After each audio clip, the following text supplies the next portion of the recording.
up with a popular band who've been away from the scene for some 3 years. Yes, British rockers Dogs D'Amour are back after an extended break with a brand new album titled More Uncharted Heights of Disgrace, which will be released on the 4th of May. The band decided to take some time out because they wanted to get off the constant album tour treadmill. Vocalist Tyler relocated to Los Angeles, where he continued working on his book of poetry and played a few solo acoustic shows. Meanwhile, Steve toured with the Last Bandits, Joe gigged with Andy McCoy's Shooting Gallery, and Bam Bam manned the drum stool for the Wild Hearts. However, late last year, the Dogs decided that the time was right to get cracking on the new album. Unfortunately, Joe wasn't available, so the band drafted in Daryl on guitar.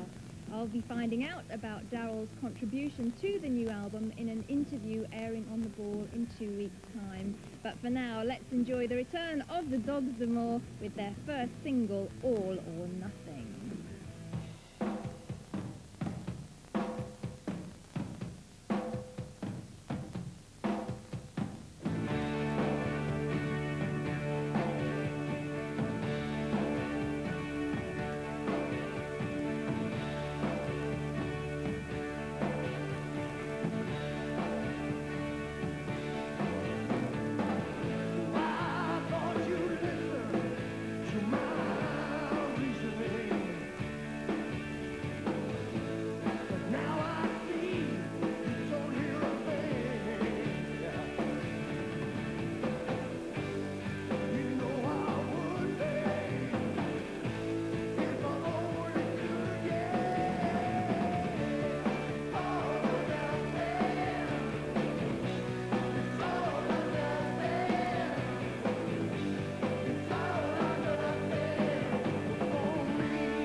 to the Headbangers Ball, where it's time to catch up with a popular band who've been away from the scene for some 3 years.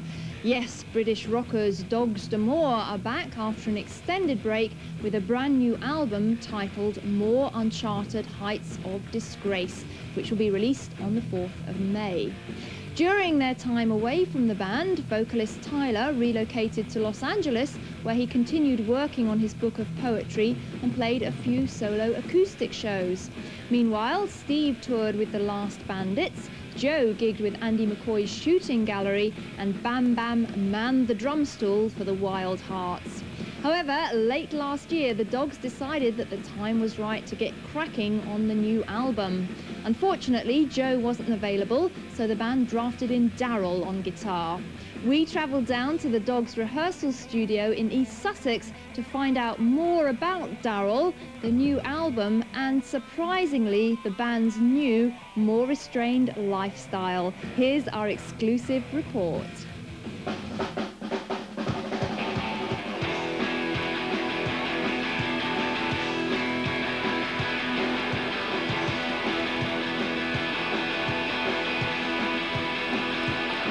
Rolling so long with the wander from the wall from the beat to the land of oblivion.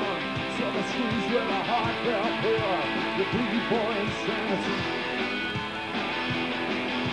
Left to find the streets by angels in the night, then I'm dead the next morning. Break of light, another junction gets his passed away. What's that?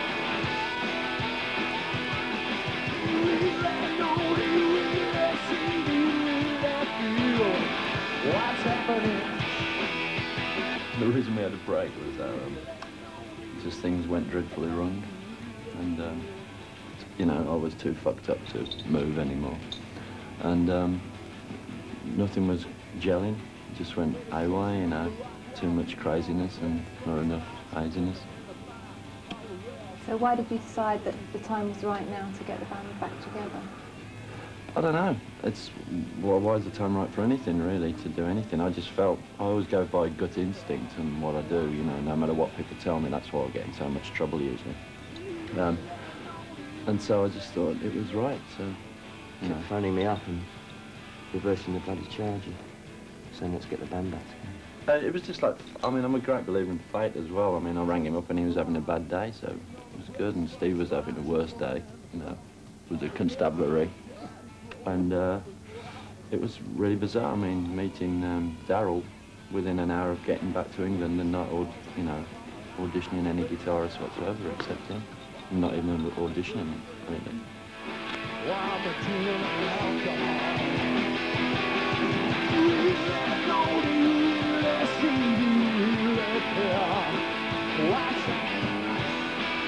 How we found Daryl was, like I say, like a fate sort of thing. I'd bumped into him about 5 years ago, and in the party days, and just like hung out with him for a day or two, and we went around places and got drunk, and then we went our separate ways. Then I think Steve had bumped into him at one. I'd gone to see him with some band. I think it might have been, what's it, the Crybabies. The Crybabies, and then Bam was talking to this guy. He was a promoter. He was a promoter, and he knew him, and basically when I'd got there to Bam's after coming from America to here, Bam rang him up. Within an hour he came round with a bottle of wine. I just played him all the new songs on acoustic guitar. He was playing slide, and I went, great, got the job, what are you doing? And he's just put it, you know, put the fun back into what we were about in the first place. And before we all got he's a great player as well. He's played in lots of different bands. Like from punk bands and rock and roll. He plays everything. And I always used to play with Joe a lot on stage, you know. And I was dreading like losing Joe and Joe not joining the band. But when Daryl joined, I was just like, and they're sitting in the hallway playing guitar. I was in the kitchen drinking his Beaujolais, going, that's it, done, sorted.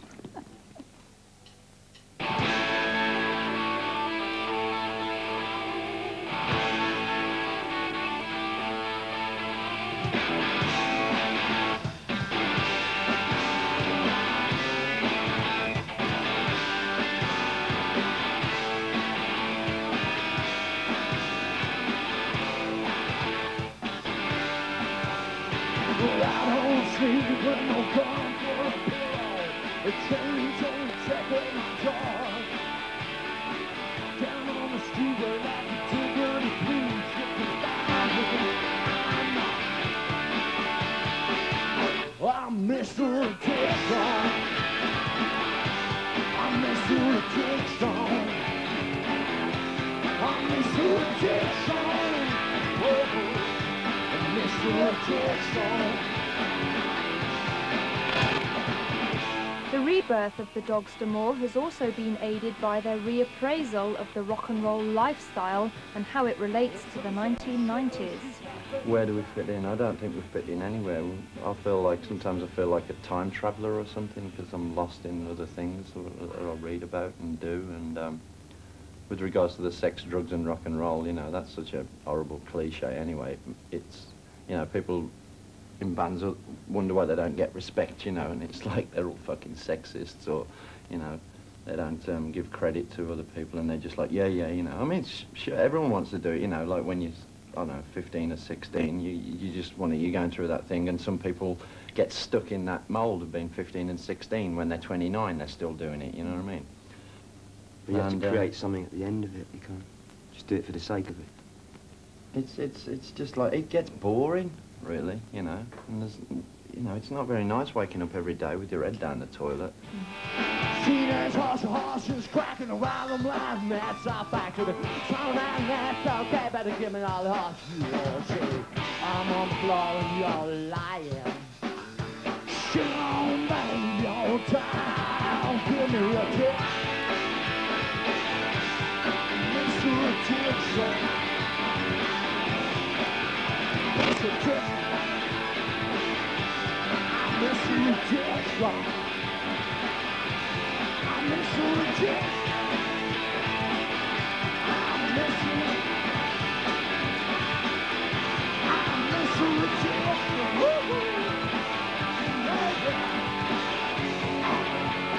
I do take drugs and I do still drink, you know, alcohol.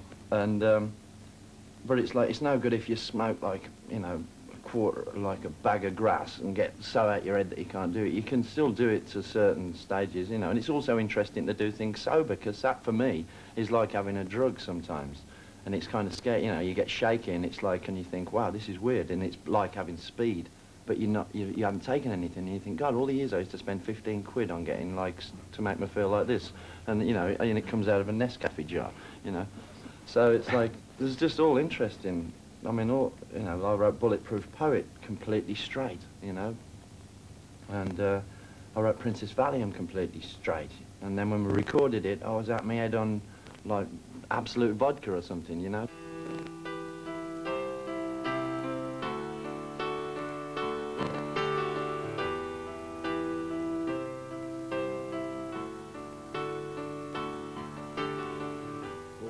Every time the sun went down, she put it in her arms. She's Betty Blue on China White, yeah. It takes away her charm. She put it in her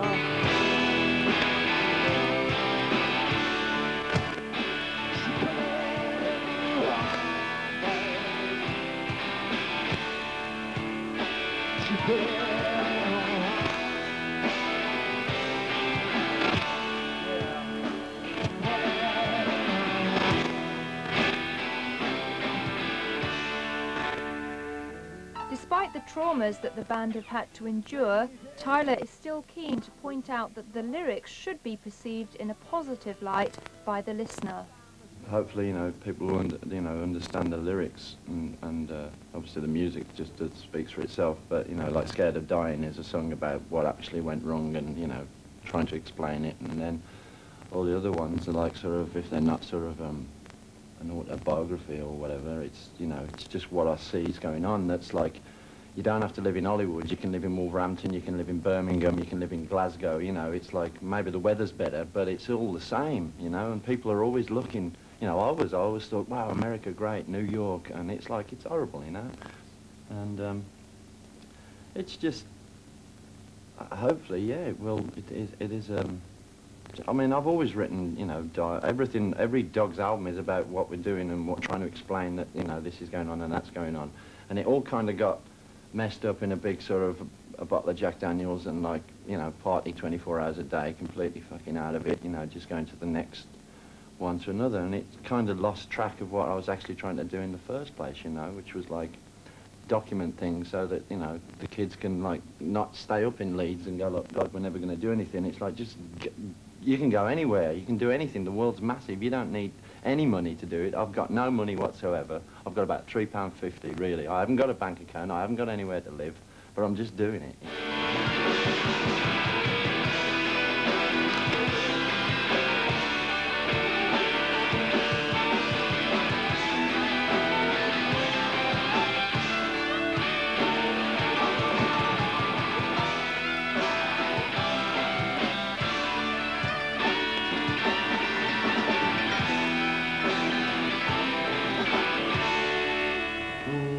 Hopefully the album will surprise our fans, because it's like a burst of energy. It's like we ain't dead, you know, we're not dinosaurs. We still have a great laugh, you know. We enjoy life more than we ever have. And I think it shows on the album. It goes from one extreme to the other, much more than any of the other albums have. It goes from real fast, hard, to, you know, driving sobriety. Thinking. I thought you'd listen to my reasoning, but now I see you don't hear a thing. You know I would be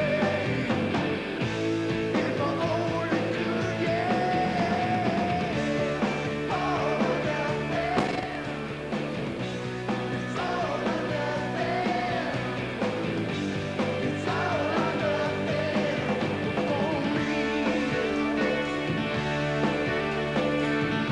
The first single to be lifted from more uncharted heights of disgrace is a cover version of The Small Faces' All or Nothing, a song that Tyler has been trying to get his fingers around for some time.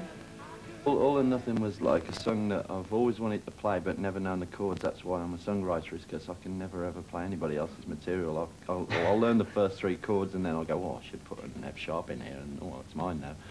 And so that's a hint. I just, Daryl taught me the chords and then, you know, the lyrics, and we didn't even listen to it at all when we just played it, and that's how we thought it sounded. And even after we'd recorded it and everything, yeah, we suddenly went, later. we got hold of the Small Faces version and put it on, and it's like, sure, it was great, it was #1 in 1966, but it's like, our version is so far removed from it, and it's really weird, because when we played it, it feels like the way I remember hearing it.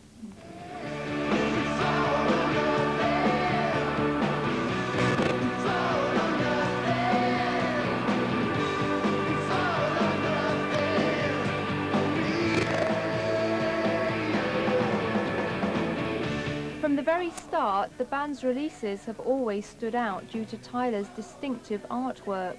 During a break in rehearsals, he gave us an insight into the way that the band produced them.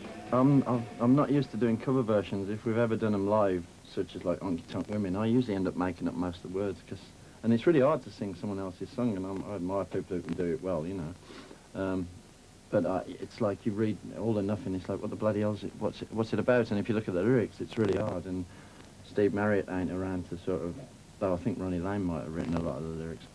And I've never got to meet him, so I couldn't say, what was it about, you know, and then I just took my own, you know, I mean, like, here we are, it's basically like me coming back after being away, you know, and it's like, apart from the dosh in my hand, you know, it's just a bit of a kind of cliche drawing, really, you know, look at me, I mean, I've escaped from jail, I've been, you know, the old pirate crap that we always put out, but it's, you know, it's good stuff. We like to portray ourselves as a, you know, we're just a bunch of hopeless romantic bastards. When I write lyrics out and they get reduced to the, I mean, like, modern technology is taking everything down, so soon the album cover's going to be as big as your thumb or something, you know, because it's all compact and everything, and it doesn't take up, I mean, I used to love the old records, and you open them out, you get the gatefold sleeve. Yeah. That was great. Now we've got the CD, and so it's like, well, you get a booklet, so, you know, bung in the poster, and this is like, that's the poster's twice as big as this, actually. Bam's a great photographer, and he has a good eye for the, you know, he does with a camera what I do with a pencil, really.